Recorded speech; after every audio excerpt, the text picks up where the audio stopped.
Chapter 43, What Cook Was Stirring. That night, Despereaux rolled the thread from the threadmaster's lair along innumerable hallways and down 3 flights of stairs. Reader, allow me to put this in perspective for you.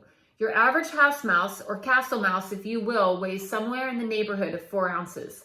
Despereaux, as you well know, was in no way average. In fact, he was so incredibly small that he weighed about half of what the average mouse weighs, 2 ounces. That is all. Think about it. He was nothing but 2 ounces of mouse pushing a spool of thread that weighed almost as much as he did. Honestly, reader, what do you think the chances are of such a small mouse succeeding in his quest? Zip, zero, nada. Goose eggs. But you must, when calculating the odds of a mouse's success, factor in his love for the princess. Love, as we have already discussed, is a powerful, wonderful, ridiculous thing capable of moving mountains and spools of thread. Even with the love and purpose in his heart, Despereaux was very, very tired when he reached the door to the castle kitchen at midnight. His paws were shaking and his muscles were jumping, and the place where his tail should be was throbbing. And he still had a very long way to go, into the kitchen and down many stairs of the dungeon, and then through somehow, some way, through the rat-filled darkness of the dungeon itself, not knowing where he was going. And, oh reader, when he stopped to consider what lay ahead of him, Despereaux was filled with an icky feeling of despair. He leaned his head against the spool of thread, and he smelled celery there and thought of Hovis and how Hovis seemed to believe in him and his quest.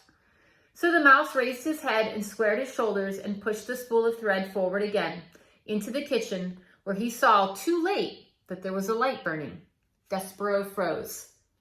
Cook was standing in the kitchen. She was bent over the stove. She was stirring something. Was it a sauce? No. Was it stew? No. What Cook was stirring was soup. Soup, reader! In the king's own castle, against the king's law, right under the king's very nose, Cook was making soup. As the mouse looked on, Cook put her face into the steam rising from the pot and took a deep breath. She smiled a beatific smile, and the steam rose around her and caught the light of the candle and made a halo over her head. Despereaux knew how Cook felt about mouse in her kitchen. He remembered quite clearly her instructions to Mig regarding himself. Kill him. The only good mouse is a dead mouse. But he had to go through Cook's kitchen to get to the dungeon door, and he had no time to waste. Soon daylight would dawn and the whole castle would be awake, and a mouse would have no chance at all of pushing a spool of thread across the floor without attracting a great deal of attention. He would have to sneak past the mouse-hating Cook now.